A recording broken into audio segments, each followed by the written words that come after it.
How you doing, everybody? My name is Dean Olson. I am a songwriter, radio host, and producer from Orange County, California. And I'm really just an average guy who loves to make music. But when I get behind a microphone just like this one, I become the StrongWriter on the radio, helping songwriters and artists keep musically fit. Now, the way I love to do that is through faith and hope and encouragement, by taking in the stories and experiences told to me by my wonderful guests, and by learning from the best in the business and passing it along to you.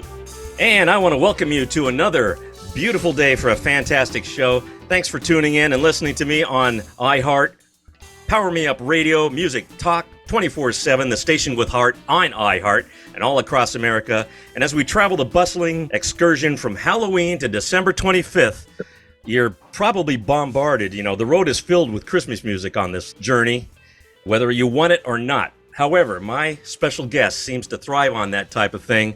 I don't think he gets tired of the festive soundtrack that fills the season. The man on the screen you're seeing with me right now is Mark MILOVATS. He is a singer and all-around entertainer whose Christmas shows have become legendary. But let's meet the man and learn more. I don't have a lot of time with him because I think I heard him, I heard slot machines in the background and some people gambling, and I think he's in a casino here. It's my pleasure to welcome America's Premier Showman, Mark MILOVATS. Hey, Dean, how are you? Good. How was that? That's the scripted portion of the show.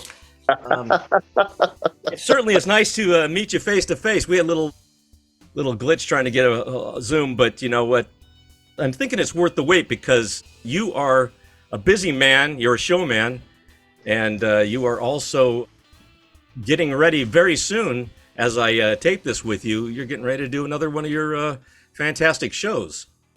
We are, but I'm happy to spend as much time as you like with you because I've heard such great things about you, and I mean that sincerely. I sure appreciate that.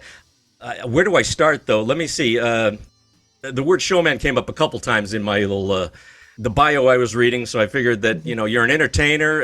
It looks like you're a one-man show. You do all kinds of things, so I thought maybe one of the things we could talk about are these Christmas shows that I was referring to in the intro. I saw a couple of video clips, and one thing's for sure, you're going to be experiencing some great entertainment in these shows. Number one, dancing girls, some penguins, and Mark dancing with some parrot on stage, live parrot, and very recognizable holiday classic tunes. And I'm going to shut up now so people can understand, because I'm stumbling all over here I'm real excited about having you on, because this is, the more I learn about you, the more I'm excited about hearing what you do in your Christmas show. So here you go. Take it away, Mark. Thank you. Well, thanks so much. You know, I think the best way to sum it up is we're nostalgia. We're the Andy, if you remember Andy Williams, we're the old Andy Williams show on speed, really is what we are. We have a, full orchestra, whether in the pit or on stage with us. Have some great musicians that with me this year is Olivia Newton-John's piano player.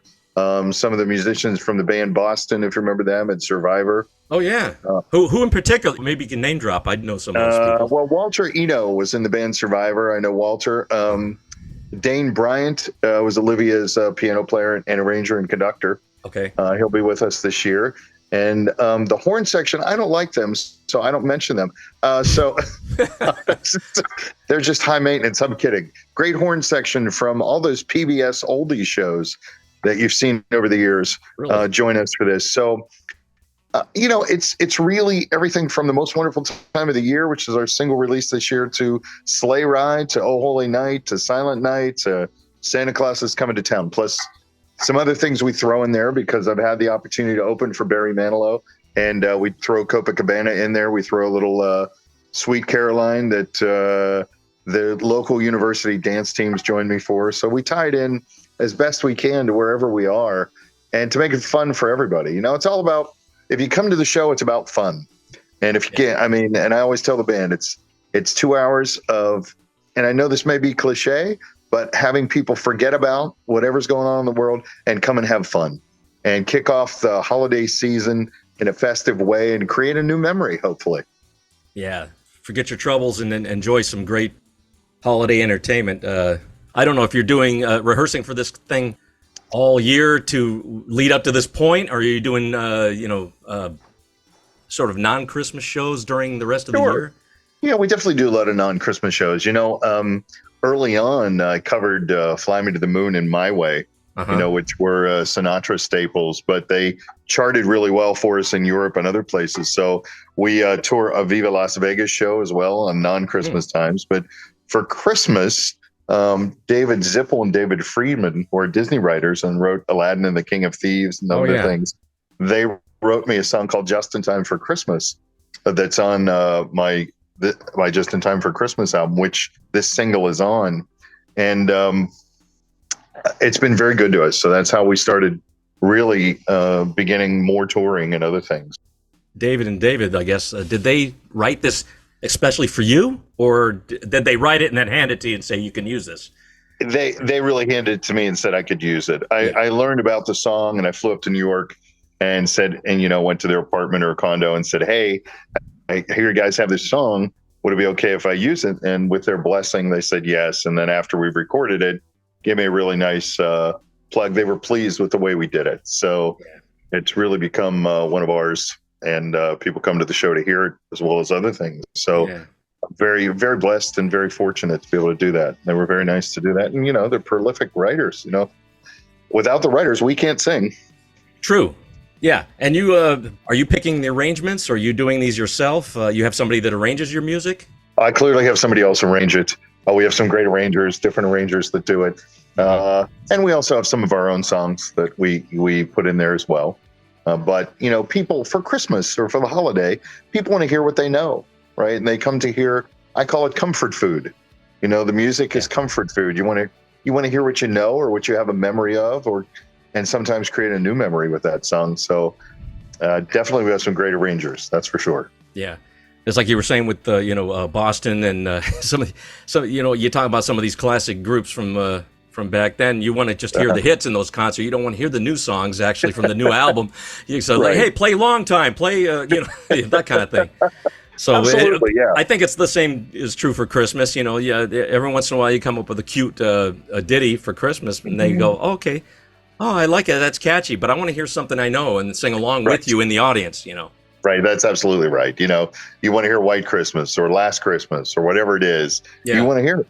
Yeah. And so, yep. So we make sure to give those in that a little bit under 2-hour show. So it's nonstop stuff. It's nonstop, me singing, some dancing, a lot of dancing girls in there. It's, I don't want to say anybody can sing, but it's all about a show. How do you entertain people? And I think, along the way, I don't know if the art has been misplaced or lost, but it is an art, and I just think it's really important to entertain people and make sure that they've gotten a great experience. Now, you're not new to this rodeo. These shows have been going on for a while. When did you what year did you start your very first Christmas show, and what do you call them? Well, this year's show is called Christmas Wonderland. It has usually has a new title every year, but it also is the same title of our television special, Christmas Wonderland. So I was 10 when we started, so 25 years ago. Okay. I'm writing that down. Well, yeah. Your hair's a different color than mine, so I figured you must be younger than I am, so we're good.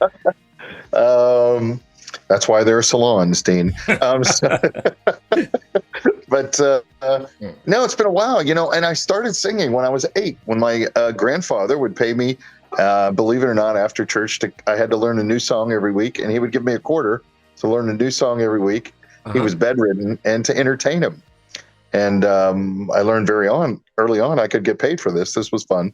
But also, entertained him, and the idea is bringing joy to people, and I mean that. How do we bring joy to people, and how do we uplift them and make sure they leave feeling happy, right? Yeah. Especially in these times when it's sometimes a little bit tough. That's what it's all about. And that, the holidays can be pretty special. A lot of people go through bad things during the holidays, no matter, even if you aren't, somebody close to you that is going through a tough time. It's always good to uplift. And that's kind of what the holiday season's been about for a long time, as far as, the commercial version of it, singing songs and those specials that you and I probably grew up with watching on television that's a staple of, that's part of your childhood and it's part of your life, watching these things. Like you mentioned Andy Williams, for instance, Yeah, I had the pleasure of working with Andy Williams when I was quite young. And what an interesting guy. And, having grown up over the years, he played in Branson, Missouri as well, if you're familiar. And he had a theater there, the Andy Williams Theater. And I was fortunate enough to acquire two of his musicians, Tish Diaz, for a show or two, and his drummer. And they were telling me a great story about Andy when they were touring over in Japan in the 2000s. I think it was the early 2000s, that he was selling out arenas again. Because he had become very popular again. So I think it just depends on, there are peaks and valleys in this kind of music and the style. I guess I'm a crooner, whatever that means these days, or a contemporary jazz artist. But, I've been very lucky and very fortunate that people come out to see us, and very blessed, and have some great musicians that join me, and they like to have fun too. And I think it's different for them, because they're not playing. It was interesting. Our song is charting pretty well this week, the single. And I realized we were above Pink and Selena Gomez in ads on radio. And I thought, wow, how does that happen? So it happens. And they're pretty phenomenal entertainers. So, yeah, I'm very fortunate. So Christmas is a special time for me. Well, that's nice. I like the little Andy Williams, mini story that you gave there. That's nice, and that's kind of, he's part of my Christmas memories. Moon River and some of these other things that he used to sing, and most wonderful time of the year. And I go like, nobody can do it better. But it's tough. It's tough to pull that off. I've heard Johnny Mathis do it, and several other ones. It's become more popular over the last 10, 15 years. I've noticed. You see it in television shows, commercials. It's like everybody else seem to know that song now. So. Good for you for having that in your repertoire. You've had it for a while now. At least since the 90s, you've been doing this song, right?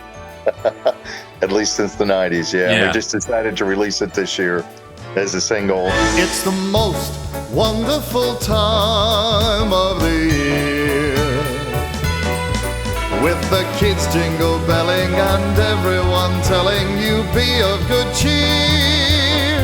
It's the most wonderful time of the year. It's the happiest season of all, with those holiday greetings and gay happy meetings when friends come to call. It's the happiest season of all. There'll be parties for hosting, marshmallows for toasting, and caroling out in the snow.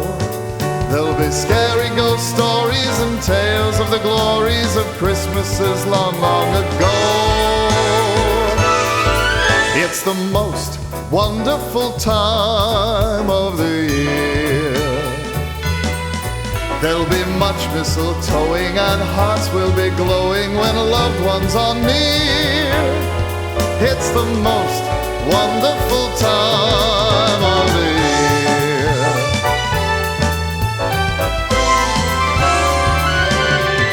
There'll be parties for hosting, marshmallows for toasting, and caroling out in the snow. There'll be scary ghost stories and tales of the glories of Christmases long, long ago.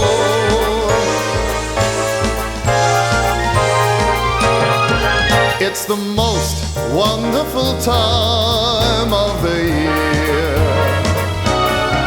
There'll be much mistletoeing and hearts will be glowing when loved ones are near. It's the most wonderful time. Yes, the most wonderful time. It's the most wonderful time of the year.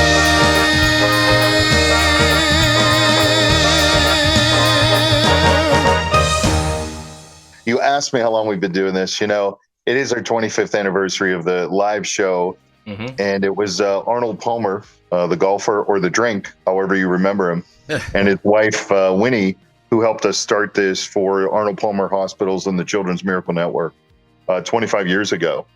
They were really, Arnie was an incredible guy, the most down-to-earth gentleman there ever was, and just very blessed, and was a friend as well, became a friend. And so it's been going for a while, but I mean, along the way, I've been very fortunate to meet some really nice people like yourself, who really care about what they do and are just good people. And now we shouldn't gloss over that. The Children's Miracle Network, that's a great cause to contribute to, and you raise shows. I'm sure it's nothing for you to just go ahead and give your heart to that. But tell me a little bit, how'd you get involved with that? Just from Arnold Palmer, or did you was this on your radar beforehand to do some kind of thing where you raise money? Well, I had third-degree burns as an 8-year-old child, and I was grafted back together, my left leg. And so as I grew up, I would deliver stuffed animals to ICU units during the holidays. Wow. To kind of lift kids' spirits and people's spirits. And we had left one of the Palmer hospitals, and you leave an ICU unit and you see the pain that parents are going through and people are going through, and especially at that time of year, and you can't help but leave with a tear in your eye or more than that. And I kind of said,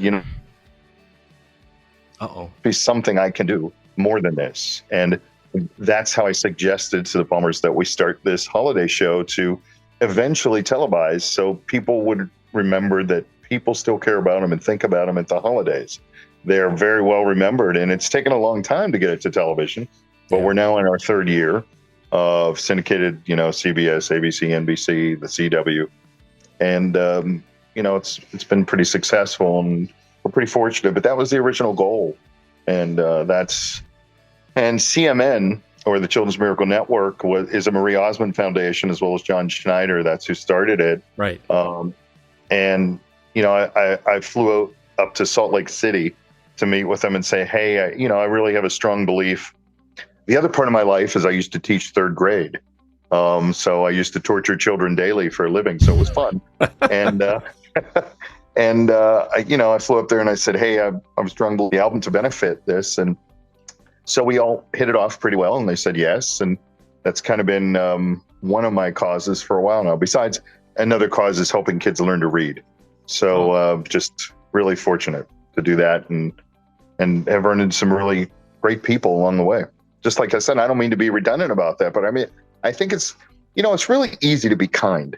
It's really hard to be mean.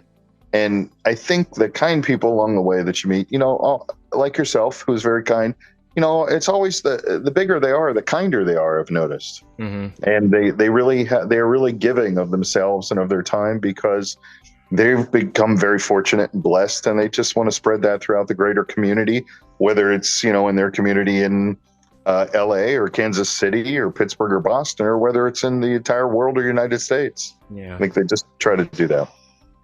Well, at the risk of ruining what you just said, what does it mean that you it's harder to be mean? That sort of struck me as I'd love to know what that means, so I can sort of explain that to people. That's a great line that you just said there.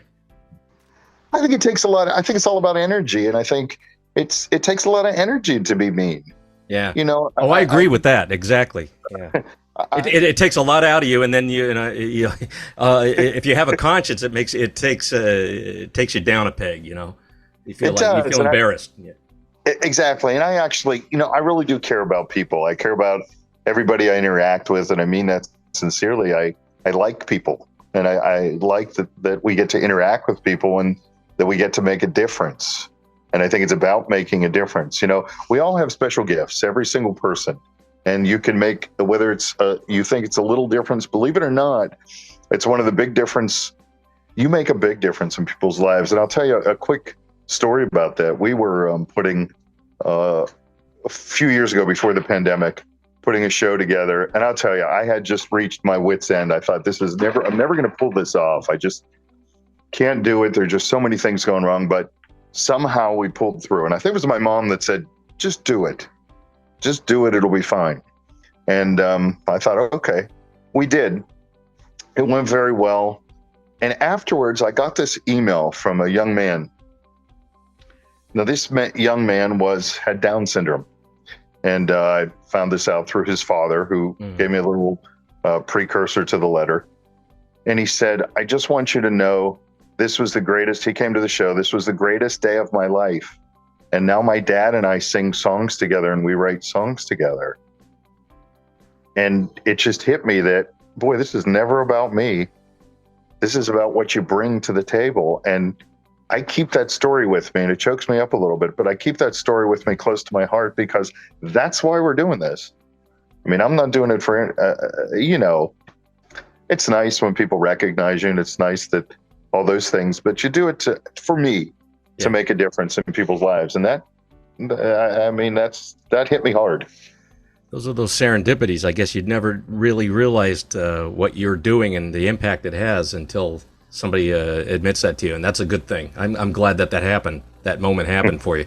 So, because then you can go forward with that in your heart and keep humble. And you can only you only have to share it with in times like this where you work. I appreciate that a lot. So thanks. Yeah, no, and like you bring joy to people. I mean, obviously you do, and you're a very kind man, and you're obviously very humble, and you really like what you do. You can tell you love it.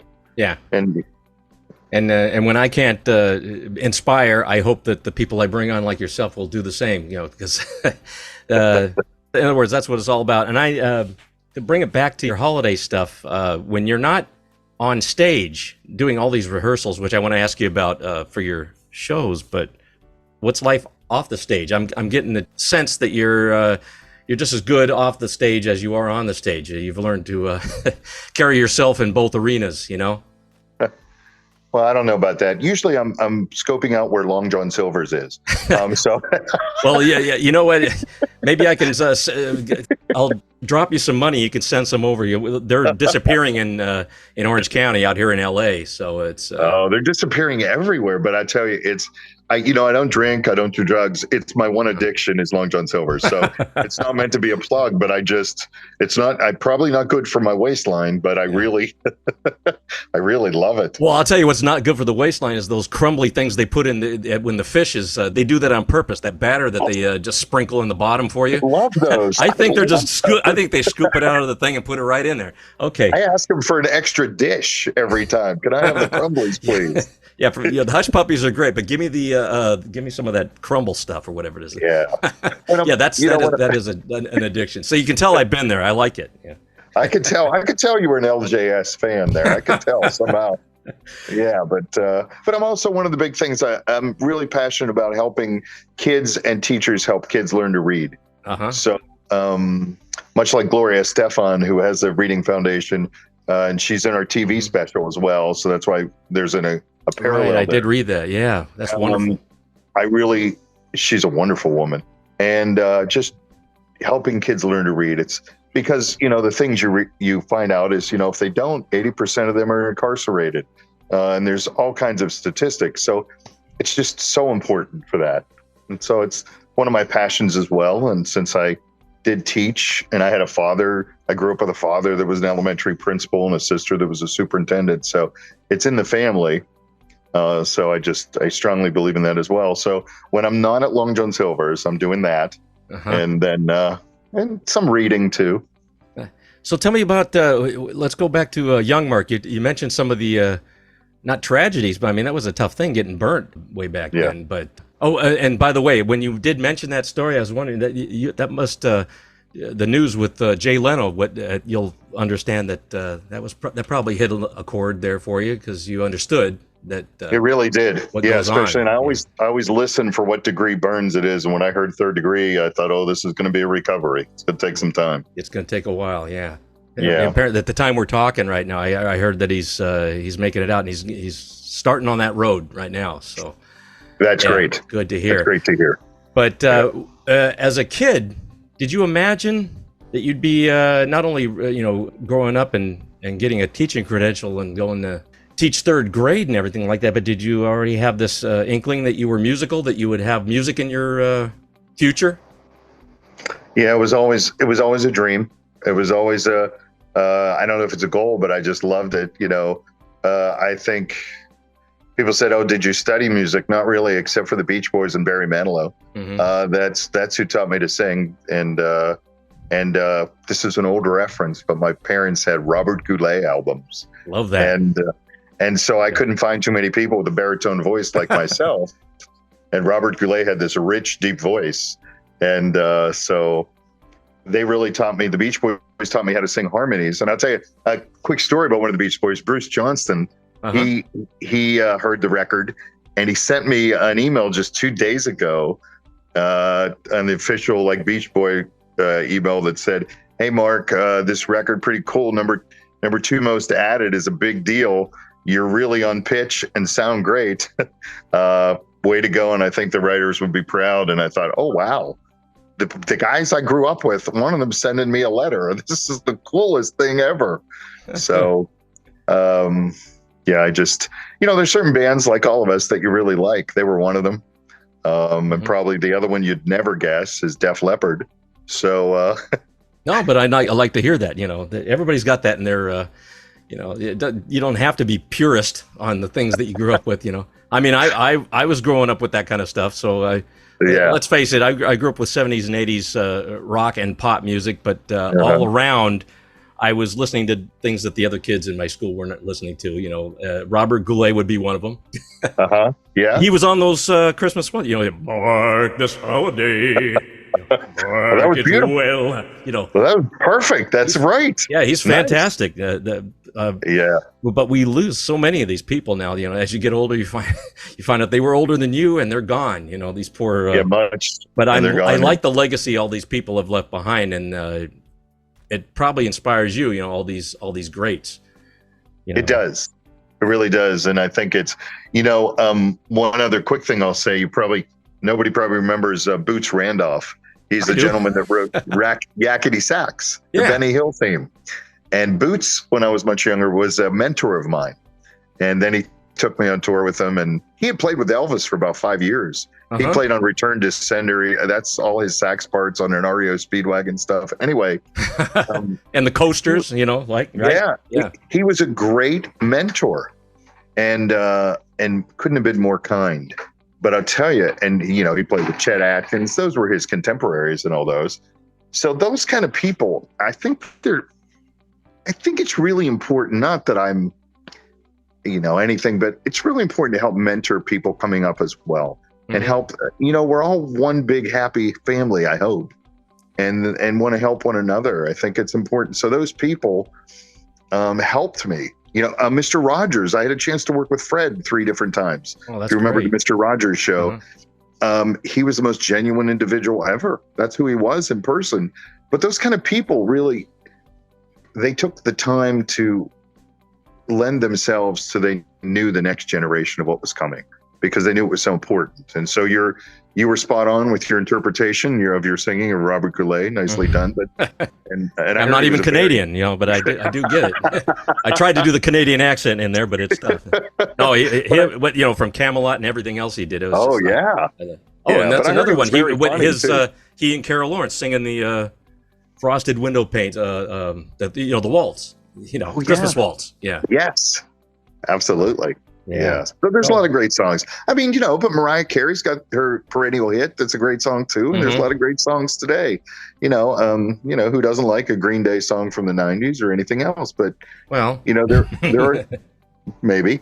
No, but you mentioned Last Christmas in sort of a passing reference, but it takes some time for a new Christmas song to sort of take hold, and once it does, it can become a classic. But in the moment, you don't know what it is yet. So that's why it's good to go back to those standards and the things that everybody was, grew up singing with their parents or whatever. Yeah. And that's what people want to hear. Mostly at the concert, they want to hear what they know. They'll put up with 1 or 2 new songs, but they want to know that they want to hear the songs that bring back memories or create new memories for them. We hope the shows create new memories as well. Yeah. That they bring, their whole family, and it's a family show. There's some comedy in it as well, but depending on the night, but as you see, I'm all over the place. There's no real structure to my questions, but they sort okay. That fits into my world perfectly. Yeah.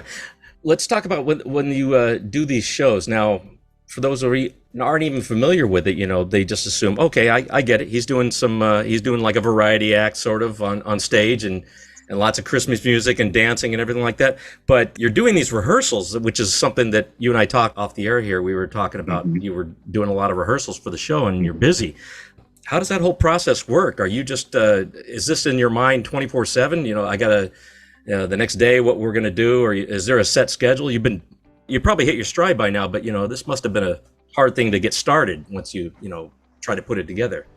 I think it is, yeah, and it was a hard thing to restart after the pandemic too. So it's almost like starting over again for a lot of us.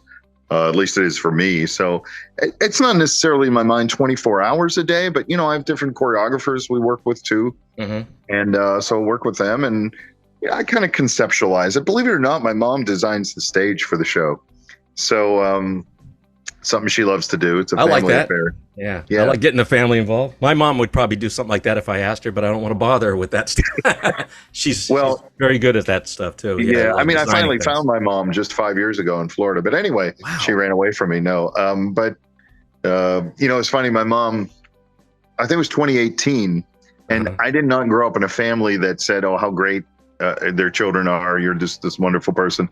They always said to me, my dad would always say, "Well, you're kind of average. You need to work harder." So, and believe me, it made me work hard. So about 2018, my mother came backstage after one show and said, "That was a good show, son." And I said, "Oh my gosh, are you going to die? Like, what is wrong?"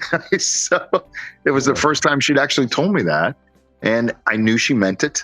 And I knew we had finally done something well. So not finally, but I think that, and they were very kind parents. It's not that they weren't, but it's, I think it's important to also drive, and that's what gave me that drive, and to make it the best I can. So these shows, what are they? I mean, it's me in concert for a couple hours, but around me are these, up to 40 dancers in the entire show, up, 16-piece orchestra. You're hearing a great holiday pops orchestra. I think they're called the Vat Pack, after MILOVATS, but I didn't make that up. Some publicists did. So that's okay. It sounds all right to me. Okay. Yeah. And we'll sneak in, like I said, some other songs from things that I like, and I think the audience would like. Yeah.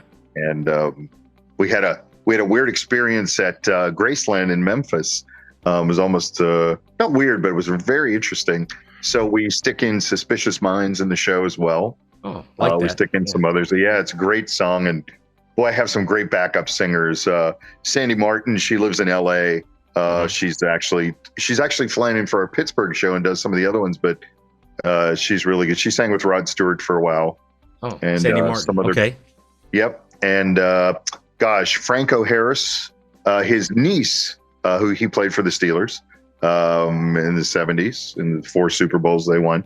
His niece sings with us, and another new girl we have this year. So we have some really, really great backup singers, very talented people. So you're going to hear a lot of great music and a lot of great stuff. And I say that as soon as we get a great headliner, we're going to be good. But everybody else around him is pretty darn good. So yeah. Oh, I've seen some of the names. You'll have to tell me. You have to name drop a little bit more, because you mentioned Gloria Estefan. That's one, but so many. You perform with some. Let me spoil it. Rick Springfield's been with you, right? Rick does a greeting in our Christmas show. Yeah, and full disclosure, Rick is a friend, and he introduced me to my wife. So no kidding. Does she forgive you for that, or no? Oh, never. She never has. She never ever has. She brings that up to me all the time. Oh, but wow. And he's great. A heck. And if you have a chance, go see him on tour. He still rocks. Yeah. I'm sure my wife. Yeah, my wife is one of those that would definitely drag me to that if I had the opportunity to go see him. Yes. Yeah. You should. He clearly he's full of energy. Yeah. I wish him success. It's tough losing his looks and having the ladies sort of shun you. You and I you talk about uplift. We got to uplift him a little bit, keep him going there. So. Oh my gosh, no, they still love him. Yeah. Believe me, they still love him. Well, he's still relevant. He's got his own show on the radio. He's got a serious show where he does DJ stuff. So it's fun to hear him. Yeah, he does a great countdown. He's always been very, very nice to me, and so I don't mean to name drop, as you were saying earlier. No, but that's fine. I like that. In our television special, which is a 1-hour TV special, we have some great greetings. I also do a song with Loretta Lynn's granddaughter, Taylor. We do a song together. Bruce Johnson does a greeting. Billy Ray Cyrus. He looks a little like Satan in there, but that was just his look at the time. It's perfect for Christmas. And the rapper Colt Ford, I think, is in there. I'm missing. Mike Reno from Loverboy and some other people. All So, right. yeah. I like it. Yeah. This is good. Don't name drop now. That's not allowed. But thank you. Sorry. Yeah. I'm sorry. But listen, I wasn't Mark. really. I was just sharing. But listen, I can't believe all this time we've been talking, and you mentioned it twice now. Pittsburgh. I have not talked about that city. You now, are you born and raised there? You seem to have a history with that town. I do. I was born and raised outside of Pittsburgh. Yeah, and as my wife says, you should be the mayor of Pittsburgh. You love it so much. I was. Yeah, I was born and raised there. I spend a lot of my time though in Nashville now. I split my time. My mom is still outside of Pittsburgh, so I get back to visit her and make sure that I check in on her a lot. But yeah, it was very. Those were formidable years, and it was a town that's been very good to me. Mm-hmm. And I always say, forget New York. If you can make it in Pittsburgh, you can make it anywhere, because it's a tough town. These are, a lot of great people came out of Pittsburgh, right? Batman, what's his name? Michael Keaton. Absolutely. That's right. Jeff Goldblum. The list could go on and on. Oh, Michael Keaton. Yeah, that jumped out. That's true. I forgot about that. I don't even think about that. But Pittsburgh's every town's got their people, right? You got some famous the people that boy makes good outside the big town, the steel town. Gene Kelly is Gene Kelly. Yeah. Remember that dancer? Yep. A lot though. Yep. Mark MILOVATS. Yeah. All these. There you go. Well, thanks for giving the plug to the city. I'm sure they appreciate it too. Well, so I just wanted to make sure what was going on. So you were a kid, you went to school there, and then you taught school there, and now you're doing shows there. So you're basically giving back to the town and giving back to wherever you take your shows. I mean, you're sort of anchored there, but do you do shows elsewhere? Because we do. We do them all over the country. We actually do them all over the country and all over the world. We toured Eastern Europe for a while. It's Croatia and Hungary and over there as well, and the rest of the United States. And this year, for the first time, our Christmas show was picked up by American Forces Television, which used to be Armed Forces Television. It'll be seen in 70 countries, on every ship, on every base. So we're just, and I'm a big sounds good. I'm a big supporter of the veterans, so we were really pleased that happened. So I mean all this very humbly. I just, sometimes, I was telling you earlier, I'm a little shy sometimes. So no, that's it's fine. not that I love name dropping. It's just kind of what we do. Well, my wife and I are also support the veterans, and plus, my son's been deployed. He's in the Coast Guard, so you can see that behind me. That's his tribute. Yep. Thank you for his service. Yeah, we never know where he goes, but then when he comes back, he has stories. So I'm sure he does. Yeah. Tell me about Eastern Europe when you do the shows over there. How's that received? Very well, actually. What wonderful people. It's just it was really kind of interesting because we were in some towns, and there were some that we had to kind of make our way through. I did through the crowd to get to the stage, which was bizarre because they were outdoor. It was summertime, and I was starting to get tugged and pulled at, in different languages. It gets a little scary sometimes, but they assured me, it was all good. They were just, they just wanted to talk to you, and they just wanted a piece of you, so to speak. Yeah. And it was interesting, but very, very nice. Great food, great people, very, very pleasant. It was a nice experience. That's great. Well, I'm glad that you're spreading the joy, I guess, for lack of a better word, or maybe that's a good word for it. The joy. We hope there's joy. Yeah. I don't know. We hope so, but it was a really nice experience. Now I've seen so many places as time and time goes by. Just as many faces have passed on with the time. So from place to place I've wandered and roamed the great unknown, never doubting for one moment the place I call my home, where every man is your brother in times when we're in need. We can all count on each other for all the world to see. still flies for freedom in this land that we all love. And all our fallen heroes still defend us from above. From the mountain to the valley, and from sea to shining sea, our flag still flies for freedom. It flies for you and me.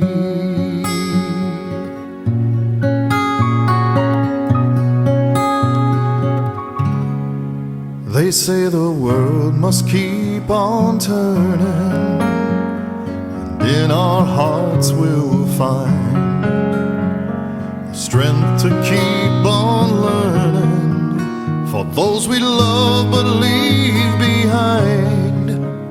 We live our life with memories, still dream a million dreams, 'cause freedom's worth a journey that keeps us strong, 'cause we believe that our flag still flies for freedom in this land that we all love. And all our fallen heroes still defend us from above. From the mountain to the valley, and from sea to shining sea, our flag still flies for freedom. She flies for you and me. She flies for you and me.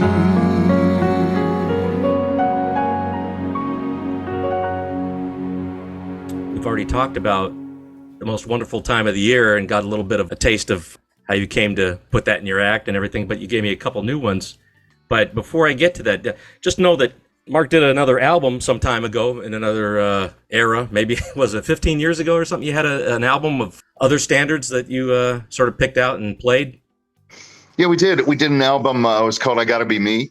Uh-huh. It's has everything from "Fly Me to the Moon" to "Day In Day Out." What else? "My Way." Those are fun. Yeah, those are Matt good to the do. Knife. "Hello, Young Lovers" and "Sunday in New York." Yep. Yeah, you mentioned "My Way." In the bio I saw Frank Sinatra was one of those people you opened for. Is that correct?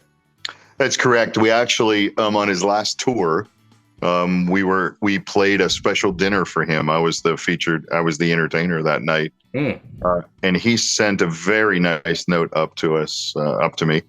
And so that was really special. And then actually that was the first time I'd never seen him before. And that was the first time I'd ever seen Frank, and obviously the last time. But yeah, it was pretty impressive. I think he was 80, and I think it was pretty impressive to still, he's still belting out New York, New York, and it was pretty cool. Pretty cool to be around that. There's a great Manuel is a costume maker in Nashville, and he's in his 80s as well, late 80s I think now. But he did all the tuxes for Sinatra, and he does all the the bling and everything. I wear a lot of rhinestones in the show, but he does did see some of it. Yeah. And we keep most of them off video until you come see the show, and then you get that. But he had very cool stories about Sinatra. He said he was living in Los Angeles, and he was an immigrant, and he was a tailor making 90 cents a day, I think he said, or something. And he said, all of a sudden this man came in the store with an entourage, and he said, I don't know who this man is. He said, and he said he wants a tux, and then he said, all of a sudden he slips $100 bill in my pocket, and then he goes, then I want to know who this man is. He said, and then then he actually Sinatra took him, and he said they did 2 or 3 fittings a day for tuxes. He made over 300 tuxes for Frank. Wow. Over the years. So he's a very interesting guy, and he had made some stuff for me. And the last time I was there, he made me try on this purple jacket. He put that on, he's Cuban. And He still has the accent, and I think he's on his 16th wife. I don't know. Anyway, I don't know why I laughed, but I did. Sorry. no, but he's just, when you think of Ricky Ricardo, Lucy and Ricky, that's the image. Anyway, I put it on, and it's a lot of bling. It's a lot of fringe. He goes, yes, that's Little Richard's jacket. They just sent it back to me that I made for him a long time ago. You should wear that. I said, how cool is this to have Little Richard's jacket on? So wow. Yeah, so he just, but that reminded me. I thought, oh my gosh, this is the coolest. He has the coolest stories. I'm glad you did that. Yeah, when you were doing an impersonation, I'm glad you said he was Cuban, because I said that is a spot-on Nashville accent that you have there with Emmanuel. Yeah. Right, I don't do accents well at all. I have I've seen a couple of pictures or appearances when you're on Pittsburgh Today Live or something like that. You got the rhinestones and everything, and that's great. I'm glad you do. I'm glad he's sparing us the glare on this video here. He took it off just for this occasion, but save it for those shows. That's when the bling comes out. I'm sure it is. Unless you're eating that at breakfast with your wife, but no, I don't think she's fond. I'm not sure she's fond of the bling, but the audience. How is she fond of the spectacle, the aura of you and your entertainment career? I mean, she jumped on board when you were doing it. So what does she think of this whole life that you have carved out for yourself? Well, it's really funny. She was worked on Rick Springfield's publicity crew, and how he put us together. And then she wanted a record or something, and I had sent her one. But, we were just getting to know each other, and we had never met. And she calls me, she goes, hey, I wanted you to send me a record of you. Not this, there's some guy singing, he's great, but when do you sing? And I said, well, no, that's me. I'm the whole album. And she said, oh, after that, I think, I started wherever I was flying out to LA a lot because I was not living in LA. And I'd spent a lot of time there in Woodland Hills and then Calabasas. Oh, yeah. I eventually had lived there for a while, but what does she think? I think she's, she tries to be quietly proud. I think as a wife, she keeps me pretty humble. I take the garbage out, and she makes sure when I get home that she said, my oil needs changed, and I go, okay, I'll do that tomorrow. So smart, very smart to do that. Yeah. Well, that's nice. Let's see. I was talking about some of the. I mentioned that you had that album, and then I saw something called Something's Going On. I'm dropping the G's on that. Something's Going On. That's right. I like that one too. And there's a picture of you on this cover of this album, and you're playing a guitar. So I was just curious what the extent of your musical ability is. Do you play guitar? Do you write songs? Do you what other instruments do you play? I play guitar. I leave it to the experts mostly now, but I'll occasionally sometimes do that on stage, and then. I play other stringed instruments as well, mandolin and some others. But I do write. I co-wrote a couple songs on that album. That album was written with a guy named Greg Guidry, who had a big hit in the 80s called Going Down for the Last Time. Oh, you saw my mouth drop open. I know who that is exactly. Yeah, the poor guy. We're talking about another guy that didn't his home catch fire, and that's how he. I think that he's no longer with us, Greg Guidry. But I like that one. I like the stuff that he did. Yeah. Yeah, we were in the middle of actually writing that album. And I was meeting with the producer, and he said to me, hey, what are you working on? I said, well, I'm working on this new album with Greg Guidry. And he said to me, well, Mark, he died. And I said, that's impossible. I just talked to him 2 days ago, and we hadn't spoken for a couple, and that's how I found out about it. And, it was a very suspicious thing. I can say this, that he burned to death. He was in his car in the garage, and somebody had thrown all his master tracks in the trunk, and he was going through a terrible divorce at the time. So I think the police investigated, but found no foul play. But yeah, Greg was a great guy. It was a lot of fun. He was a very funny guy and a very talented guy. Yeah. He and Michael McDonald came from St. Louis, I think, together, and kind of grew up in the business together. So I know they were good friends. He was about to go back out on tour with Christopher Cross, I know. So good guy. He was a good friend. He was a good friend. Very, very missed. Yeah, but the Something's Going On album, that was really great. proud of it. I don't know if you said you listened to some of it. Really? Well, I had the 45 going down, so I thought that was that was my entree. That's what these singles are for. They get you interested in that album. So yeah, I enjoyed that. Yeah. They had the duet with the other Guidry. Yes. Yeah, the girl. Sisters. Yeah. Sisters. His sisters. Yeah. His sisters sing. Yeah. Greg was very talented. Yeah. In fact, we co-wrote some songs that I'm still sitting on that we never released together. So yeah, you never know when the time is right. You just right. Exactly. Yeah, exactly. But yeah, so I'm proud of that album as well. And we have a song on there called "I Knew" that just really there. I wrote it. I was I wasn't married at the time. I was dating a girl that I was madly in love with, and that song was about her. Wow. So imagine that. Oh, we were talking about music again. No, that album, I think the reason I mentioned that album is because one of the tracks was You Got Me Thinking. Oh, yeah. And I noticed that was also something that they used in a campaign. Maybe you could tell me what happened there. Oh, my gosh, I got to remember. It was that they used that in an airline campaign. There were flights to Vegas. So it's the lyrics go, gold rings around my finger, cool. Honeymoon in Vegas, baby, you got me thinking.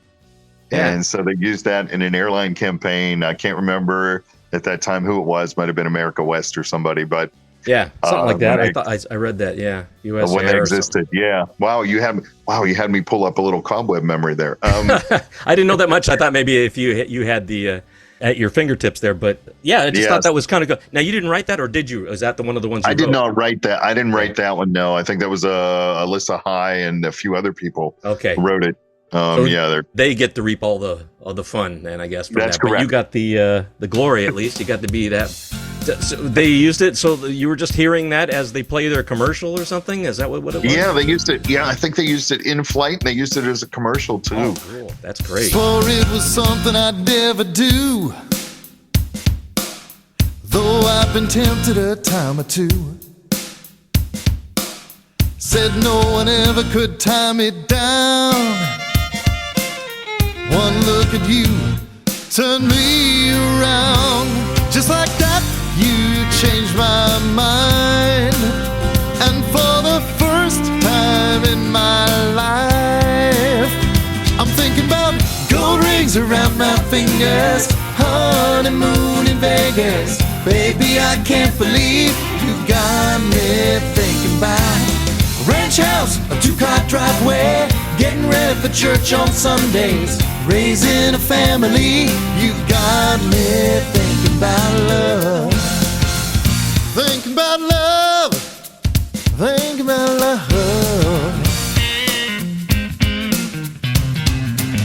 What you do to me, I just can't explain, but I fall a little more every day. It's so amazing just what you do. When did you change my point of view?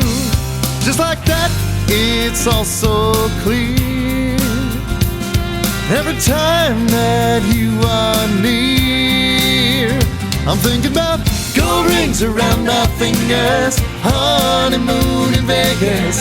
Baby, I can't believe you got me thinking about a ranch house, a 2-car driveway, getting ready for church on Sundays, raising a family.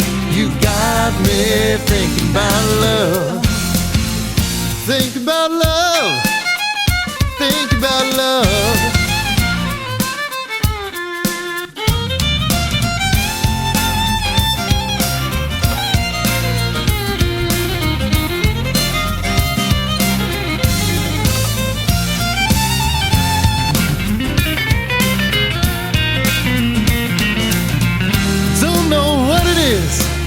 Your smile, your kiss, can't wait to see us with gold rings around our fingers, honeymoon in Vegas. Baby, I can't believe you got me thinking about a ranch house, a 2-car driveway, getting ready for church on Sundays, Little League and SUVs. You got me thinking about love. thinking about love. Think about love.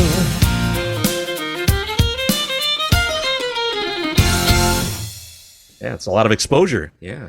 It really was. It really was. And it's so funny. You talked about how you experienced Andy Williams at the gas station. Like for the Phillips as a kid, I think at that time too, 7-Eleven picked up the album.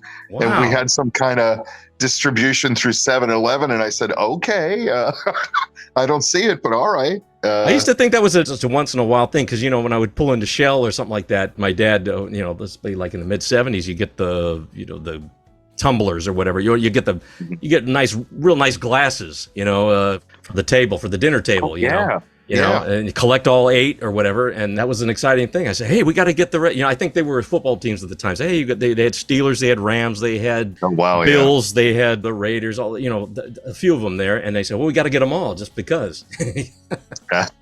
As well, you know, I can't get gas every day, you know, and they need 8 gallons. Back then, they cared if you spent $8 or 8 gallons to fill up your thing, you know. Right. Now it's $8 a gallon, probably on the West Coast there. I don't know why I thought about it. I guess what I was getting at is that, I've been in thrift stores where I flipped through the records and I found every once in a while I find these ones that were sponsored. You know, sponsored projects or whatever, and, you know, Goodyear or whatever. And it's amazing how many there are out there. And sometimes I go like, I never even heard of, you know, what is like Honey Baked Ham had one or something, you know. Whatever works. They put out a music product and there it is in the bin. But sometimes it's a treasure, you know. It is, and so, you know, and as you pair up with whatever brand it is, it's a great way to get your music out there. Yeah. You know, and oftentimes you believe in the brand too, so that's pretty fun.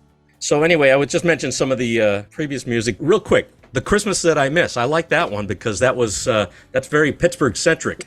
I noticed. That's a great song. I was just in, that one's for the fight against pediatric cancer. I noticed that's aside from the Children's Miracle Network. So maybe you have a little story about that before I move on here?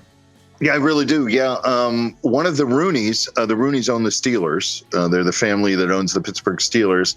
And one of the family members, I got a call and said, hey, I wrote this song about Pittsburgh and I'd like you to sing it. And I said, okay. And I was my piano player at the time and keyboard player. He helped him co-write it, I think. And we went in the studio and, you know, it was all about Pittsburgh. And they said, you need to interpret this because they didn't really have as much of the melody as they should have. So we kind of developed the melody for that. And it was a little struggle at first. I got to tell you, I didn't like it at first. I have to be honest. And I thought, I don't think I want to do this. But then after it turned out, I kind of liked it. I thought, oh my gosh. And it does sum up a lot of what Pittsburgh used to be for a lot of people growing up. So that's how it came to be. Well, you know what? First of all, who wrote this? Tom Rooney wrote it. Tom Rooney. That's his. That's his. Tom Rooney and a guy named, I think it was Tom Rooney and Al Snyder. Okay. They were the Raiders. Yep. Yeah, I was just curious about it because the way you sang it, you give a good interpretation. It's almost like you wrote the whole thing, you know. Well, I appreciate that. The love of the town is definitely in there. Not saying that I didn't like it. What I'm saying is that it struck me as like, oh, geez, this sounds like, you know, you're just sort of like this is like a Chamber of Commerce type of song. You're talking about Channel 2 and you're talking about, you know, this and that. And I said, but once you know, it's got a hook in it though. There's, you know, once you get to the Christmas That I Missed, the chorus, I guess. Once it comes around a couple times, then you start to hum that part of it. So, and then I listened through it again. And I said, this is pretty nice. It's a little melancholy. It's a little nice too. Yeah. It is. And I think that was the hard thing I had recording. I thought, that's why I said, I don't get it. It doesn't speak to me yet, the melody. But after we went through it a few times, you know, it's not my favorite song, I'll be honest, but you know, it does. This is not on your greatest hits, right? It is not, but it is on the album that did raise money for those things, and I was very proud of it after a while. You know, I think it's kind of like, you know, we do Candyman in the Christmas show. I do with the children's choir backing me up. Cool. And it's kind of like Sammy Davis Jr. who originally did that song. Yeah. Apparently, he did not like that song. They said. Sammy Davis didn't like that? Yeah, and he didn't want to do it, but it was one of his biggest hits, if not the biggest, right? And you just don't know. So, you know, I mean, sometimes you're in there and you go, and then it has to grow on you too, and hopefully you interpret it well. You know, I thought Sammy was one of the greatest singers there ever was. Oh, he's incredible. Yeah, he's another one. Yeah. And we did "I Gotta Be Me," his song on my "Fly Me to the Moon" album. So that was fun too. But so when we go out and do the other shows the rest of the year, we'll pull out standards like that and other things, as well as stuff from the Something's Going On album and all those things. I don't think I've ever done the one you're talking about, though, the Christmas that I miss. Yeah. Live, maybe once. But I know that was the only one that's sort of the odd one out. But now that you've explained that, it gives me a little more perspective on why it's not used all the time. So, you know, but it's put to the side, but it's not bad. So, you know. Yeah, it's not bad. It is put to the side. But, you know, you're right. It did sound like a Chamber of Commerce ad for a little bit. Yes. You familiar with this girl, Tori Amos? She was a singer in the 90s. You know, her first thing was one of the first things she did was Baltimore. She wrote a thing that was like almost like that. It was like a Chamber of Commerce. Okay. It's like she wrote all from da street to this like that. Yes. And it was very well written, but it was like, hey, why don't you just get out the map or get out the Baltimore City magazine or whatever and see what you can come up with, you know. So, yeah, exactly. That's pretty cool. So it's nice. I mean, I think, you know, it's been on a few things and it seems to get played in some Pittsburgh stations. So that's nice to be a part of it. I was very lucky. Streetcars plowing through a heavy snow, right by Kaufman's holiday windows. People you don't know saying hello, but it's sad how fast the time goes, 'cause I'm 2,000 miles away.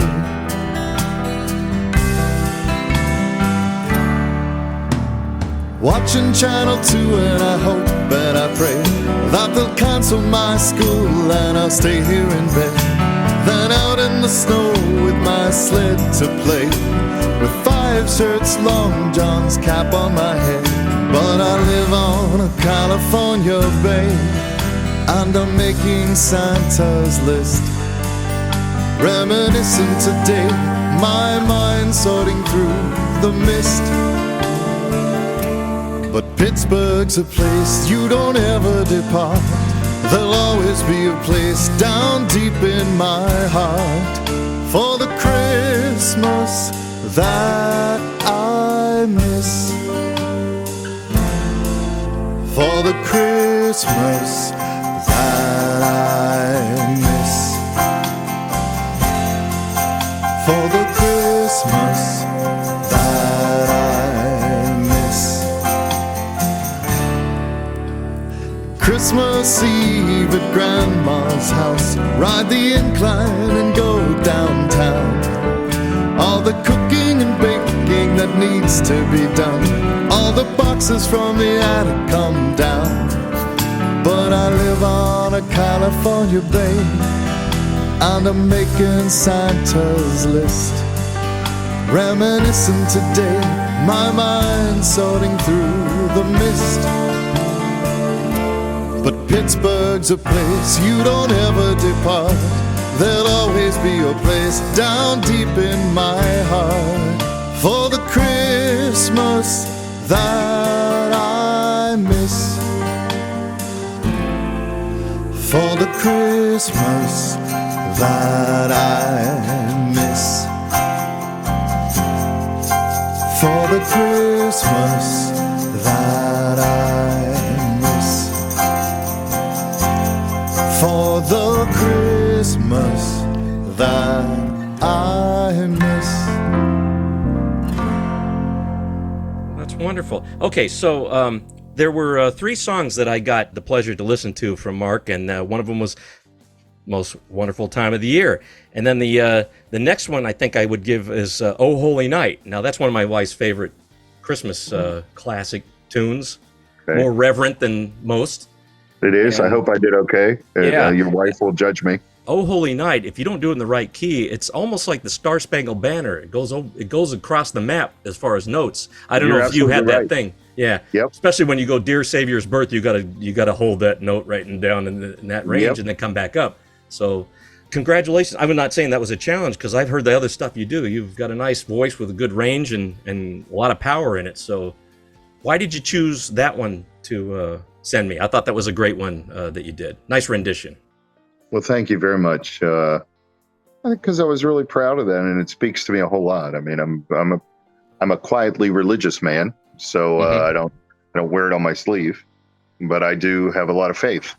Yeah. Because I think, like the things that happen with you and your wife and the things that happen to everybody, I think that's what gets you through of, blind faith sometimes, and whatever your faith is in, and that's up to the individual. But I think it's just a song that, I grew up in the church with, and it's just something that I've always liked the song. And I thought, well, let's see if I can do it justice. And it just, it's something that's very meaningful. We do in the live show. It's very meaningful to me. We do it in a very isolated spotlight, pin spot. And it just is kind of almost a prayerful moment. And I mean it in that way too. So that's what it's all about for me. Oh, holy night, the stars are brightly shining. It is the night of our dear Savior's birth. Long lay the world in sin and error pining, till he appeared and the soul felt its worth. A thrill of hope, the weary world rejoices, for yonder breaks a new and glorious morn. Fall on your knees, oh, hear the angel voices, all night divine, all night when Christ was born, all night divine.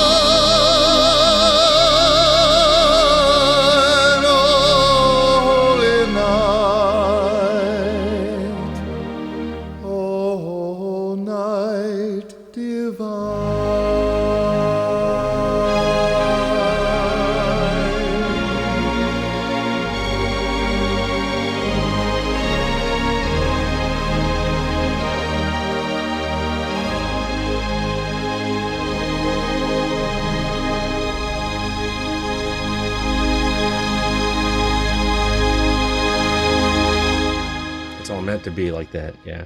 And I had to swallow my words. One of the things that my wife is always slapping me on the head with, a la Mark Harmon and that NCIS, where he gets slapping people in the head when they say something weird, is that she keeps saying it, when you're with your guest, you keep talking over them. And I said, I don't mean to. It's just when I'm trying to keep up with them, and if I don't get the thought out, I'll lose it. So I tried not to jump in. And see, now I forget what I was going to add to that conversation, but I don't think you talk over your guests at all. Tell your wife. I think you've been very. I'll put it. The last one was "Have Yourself a Merry Little Christmas." Now that was done very well too. That was. I imagine that's toward the end of the show. If you ever sing that, I don't know. That may not be a closer, but it sounds like one to me. And I noticed that you do the Karen Carpenter version where she starts going Christmas Future, that kind of thing. So it starts out not normal, not the way you normally hear it. Yeah, I didn't know that that's the way Karen Carpenter did it, to be honest with you. Among others, but that's the one I remember. It was her. You gotcha. Yeah, what a beautiful voice, Karen Carpenter. It is, it's in the show from time to time. I believe, if I can remember the set list, yes, I believe it's in this year. It depends on the evening. But yeah, it is near the end. And it's, it's meant to be a very nice send-off. It's not the last song of the show, but it's pretty close to the end. Yeah. Well, if you know the history of that one, I think it was when it was in that movie, Meet Me in St. Louis, Louis, most of the lyrics were real melancholy and almost got you sad at the end. But I think it was Frank Sinatra when he decided to start singing it. They brought it to him. They sort of happied up the lyrics a tiny bit and took away some of the have to muddle through somehow, and made it more of a hopeful song rather than a sad song. Yeah, and I think I hope that's the way we tried to do it. I don't know. Yeah, I thought the mood was set properly the way you did it. Well, thank you, Dean. I appreciate that very much. I really do. Christmas future is far away. Christmas past is past. Christmas present is here today, bringing joy that will last. Have yourself a merry little Christmas. Let your heart be light. From now on, our troubles will be out of sight.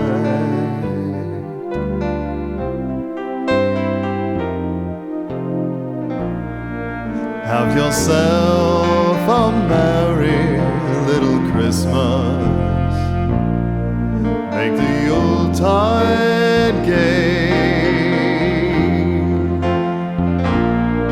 From now on, our troubles will be miles away.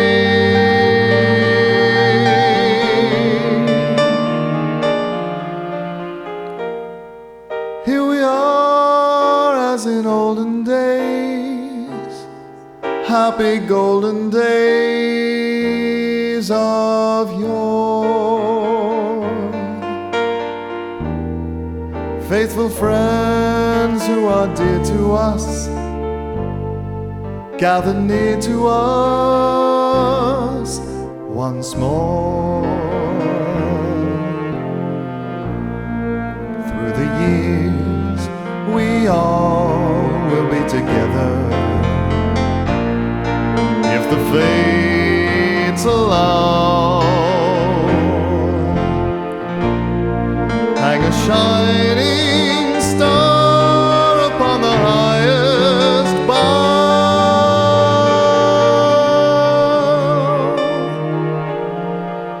and have yourself a merry little Christmas now.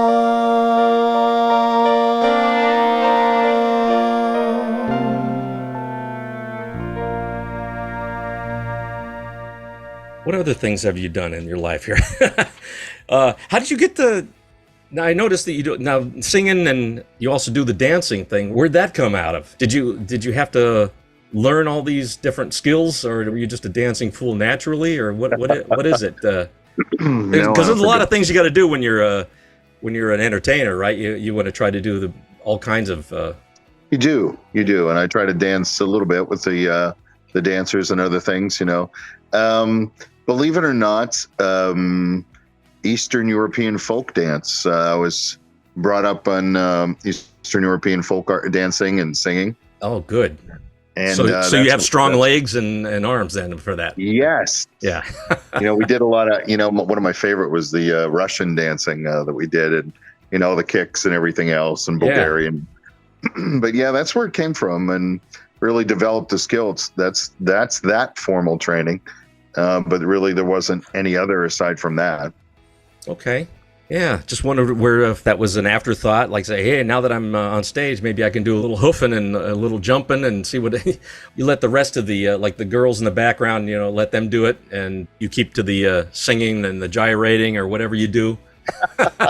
I've seen some of it. I think you have a nice presence on stage. I'm sure that you've practiced this over the years, and it's become almost second nature. You just focus on entertaining the audience and giving the good feeling to them, right? So that you. It is, yeah. I think sometimes, when you say sometimes it's practiced, sometimes it's not. Most of the time it's not. I don't have a great filter. So my assistant tells me before I go on stage, you always say, now remember, filter. And I thought, we are out of luck if that's what you're hoping for tonight. But I used to have that. It was clogged like a rain gutter at one time, but so they pulled the leaves out, and I exactly. So I understand. Yeah, I don't know. It's not measured. Whereas some acts are trained to go to this side of stage to evoke this, or come to the back of the stage to evoke this response. It's clearly not that. It's just really let's call it more Elvis-like, whatever the spirit moves me at that time. And sure, there's some choreographed stuff, but I think, I think the more authentic entertainment we can give you that night and experience is really, my ballywick or where I am. Yeah. I like to talk to the audience. I like to interact. I like to go out and talk to them. I like to, it's almost like Carson walking out into the audience and doing those things where he was giving away dinners back in the day. In fact, my publicist actually started with Johnny Carson back in the day. He's out of Las Vegas. So, Bruce, but yeah, I think it's, Dean, I think we try to bring you the best and most authentic experience you can that night. And every night's a little different, right? Because it's not all scripted and it's not all staged. It's sometimes, I have to tell you, one night I was looking down into the pit and I see one of the horn players, their phone light is going off. Oh, and I'm like, I looked down, I go, and his name's Kevin. I said, wait, I said, hold on, everybody. I said, Kevin, am I interrupting your TV watching tonight? And he was trying to catch, he happens to be from Pittsburgh as well, and he was trying to catch the Steeler game. It was a Sunday night. And he said, no, he said, but I've seen your act before. So I'm sure the audience they probably thought you worked this out. This is like a script. That's exactly right. That was my point. They thought it was this bit and they were roaring with laughter. And I said, well, Kevin, I haven't paid you yet, so you might want to stop watching the TV. So they loved it. But, things like that, that's what I mean by the authentic experience. It's, he no longer works for me. But anyway, so I'm just teasing. But that's it. We try to have fun. Oh, that's great. Oh, we good. It must be a lot of fun. And what's the upcoming show? This is going to be after Thanksgiving, I think, on the 27th. You're doing this is what you've been working up to for a little bit, right? Yeah, we're kicking off Pittsburgh this Sunday, November 27th. Okay. At Byham Theater, which is an old vaudeville house, about a 1,200 seat house. And we've done anywhere from Heinz Hall in Pittsburgh to the Byham, and this is a very nice place for sound and intimacy. And this is where we're doing our 25th anniversary show. I can't give away anything, but it may appear sometime next year on some channel near you. That's the big show. So Rocky Blyer, the former Pittsburgh Steeler, is one of my guests this year. Oh, and nice. He was a Vietnam vet. And so he'll be making a cameo as well. And Rocky's actually, full disclosure, been a friend for a long time since my days in radio. I worked in CHR Top 40 Radio back in the day when I was 19 or 20. Oh, nice. And he was doing a sports report and I would record it. And one night he just kept making mistakes every time he called in. That was back in the day with tape and reels. And so one night I was just tired and I said, Rocky, could you stop making mistakes? And he said, and we had never met. And he said, who are you? I want to meet you. So I thought, I'm in trouble. So we have been friends ever since we met. And he's like a dad to me. I tell him, he likes to say he's like a brother. I said, no, you're too old to be my brother. Okay. But we tease each other, and he's a highly accomplished man. Notre Dame, the Steelers, Vietnam. I mean, he was blown up in Vietnam and, came back and the Steelers waited for him. And so he's what a quality individual. It's nice to have friends you can sort of connect with every once in a while. I don't know how close you are, but, it kind of sounds like, you could just call them anytime you need to if you want to chat about something in particular, right? Yeah, we talk about stuff all the time. He called me the other night. It was probably 10 o'clock at night. I actually had a first night where I was resting, watching some TV, and he calls, and I said, yeah, Rock, what's up? He said, wait, when's the show again? And I thought to myself, and I told him, and he said, no, what's my role? And I thought, well, I don't have a role for you. You're not in the show this year. So I immediately came up with a role. So that's how he got into the show this year. So he was the Lucy Ricardo for that moment. He wants to get in on the act there. Exactly. So, that's great. He's a big favorite in Pittsburgh, so they'll love him. Oh yeah, well that's great. And those in the audience who know him and grew up watching him, and I understand he does motivational talks. So he has audiences there too. So Yep, he's fantastic. He's really good at it. Very good at it. Yep. Yeah.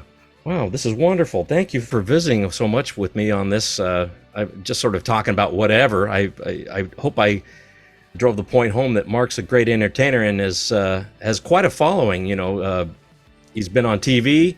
He's syndicated his shows, I think you told me, right? So that we you are can see him in 200 markets around the country and around the world now, and did RFD TV in the Midwest. I mean, AMG.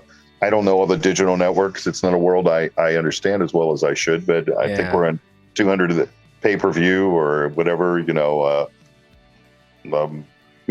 Call your friend and pay them to view it. I don't know, whatever it is. I think we're on it. Yeah, I wish I had paid attention. I had no idea that you were doing this kind of thing. I mean, I tell you the truth. I mean, I grew up with TV, but I don't watch a lot of TV. I do a little more listening than I do watching. Right. So, I would have, if I'd have run across you, and if I was ever in Pittsburgh, which I haven't been. So, now forever, you're going to be associated with that city, as far as I'm concerned. Okay. You're my first stop if I ever go out there. Yeah.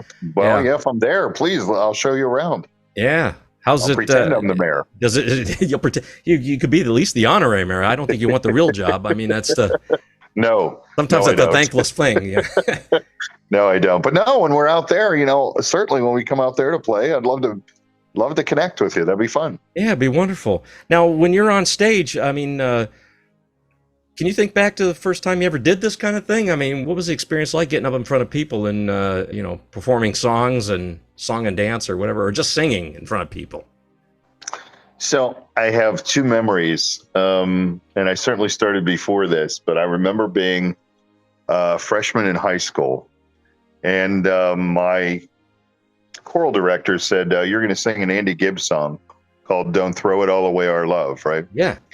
And I'd never heard it. So I learned it, and I remember when I walked out on stage in the rehearsal that night, and she had all her different student choirs around the auditorium, pretty big auditorium, seated about 1,500.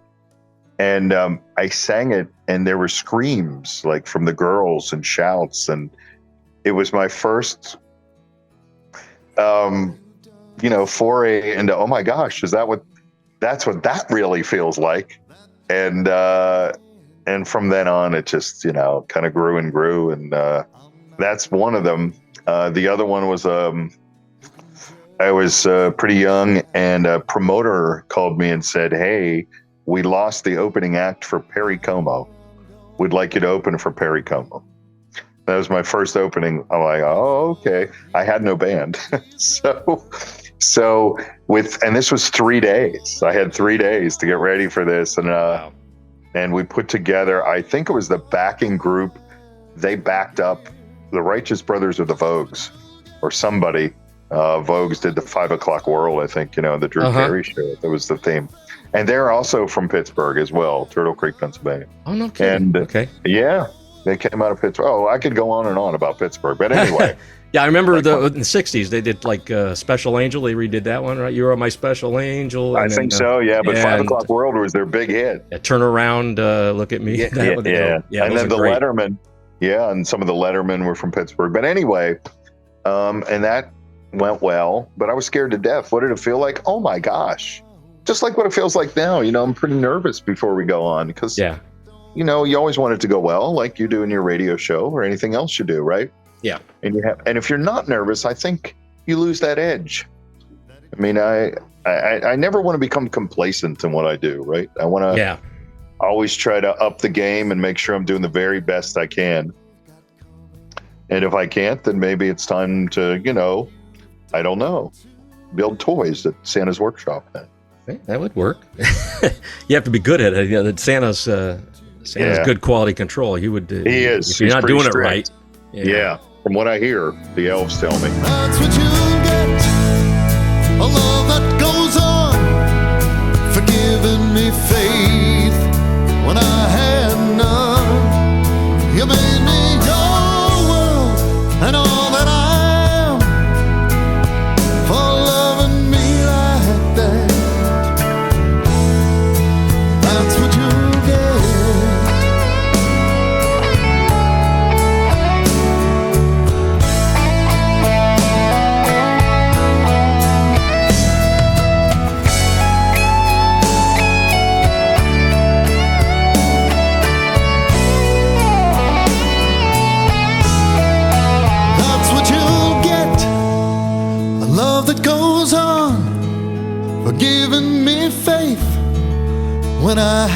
had none. You made me your world and all that I am, for loving me like that. That's what you'll get.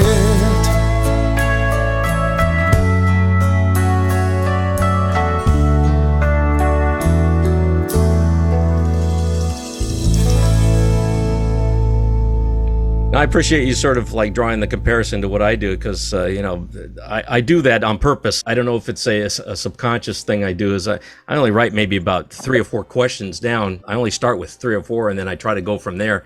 Reading thing. Okay, so Mark, you are a performer on stage. What is that like? And then I want people to at least know that I'm trying to connect with on his level, because that's what you are on stage. You're connecting with your audience on a personal level as well. It's not just a stilted performance. Yeah. No, and you hope you do connect. And honestly, you're one of my favorite interviews of all time. Thank you. Thank you. It's been so easy to do, and I really appreciate it. Let me mark the time on there so I can advertise that. So Mark MILOVATS saying that Dean was great in some level. Well, he didn't say that. I'm paraphrasing. Dean was good at what he does. Any liner you want me to do, I'll do. I agree with you, because I have anxiety before the show, but once I get rolling on it, then it's like, hey, now we're in the air flying. So right, either crash and burn, or fly and just do your best to hold on to those controls and land safely. We've all done that a few times, crashed and burned, but that's how you learn, right? Yeah. So from those 2 little experiences that you conveyed to me about on stage and everything like that, has it been easy for you the entire time, or have there been stumbles along the way? Certainly stumbles. I think it's probably one of the hardest professions there is, right? And I can't tell you how many times you get up and you go, I'm not sure if I should be doing this anymore. What should I do? And is there, am I even relevant? Am I even, people like me? No, people, like the Saturday Night Live skit. Yeah, I remember that reaffirming in the mirror. No. Yeah, there's a lot of stumbles along the way, right? And you have to pick yourself up by your bootstraps, as they say in Nashville, and keep going. If it were easy, everybody would do it.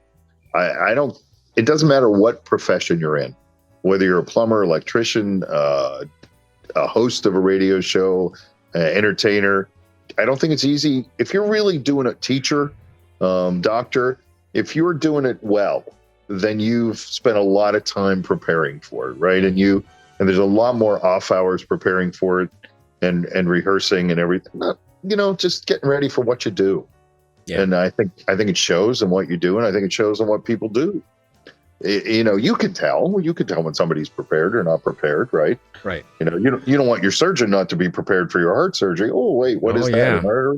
But yeah. Oh, my tools aren't all here yet. You have to wait until they come in here. That actually happened. That actually happened to me. I'm sitting there joking about. Yeah, we had to reschedule because the guy didn't have his tools. He didn't. Oh my goodness! He didn't do it. No. Yeah, they said that's wrong. Yeah. But anyway, yeah, it's important to be prepared and you do your part. But where does faith come in? As you mentioned faith. I don't get to ask this of many guests because they're not always willing to share that. But I'm not saying you have to pray all the time, which people do. But if it's internalized, where does that come in? Once you've done your part, where does the faith come in? Well, I don't often say this, but since you seem to be able to drag things out of people, my father has been gone a long time. I was very young when my father passed away, but I feel like he's always with me, and I feel right before I go on stage that he gives me that extra strength and faith to move on. And I really do. I believe in angels, and I believe in people that I believe they're around us all the time. People that leave us are still around us, and that it chokes me up a little bit. But it doesn't matter how long they're gone. You miss them greatly, and at this time of year. So that's where I get it. So I just say a little prayer before I go on and say, help me through this one, because it might not be an easy one tonight. So that's it. You just never know, But that's you don't know. You don't know. And I don't mean to become so serious and somber there, but I mean, you asked about the faith, and that's, besides my faith in God and everything else, it's really helps me through it. Well, it can be serious, and it's just a part of life. I mean, we're joking around, and we still can, because that's what life is. It's ups and downs, and and hopefully it's all the balance of the same person. It doesn't change it just because you take it down a notch and then bring it back up.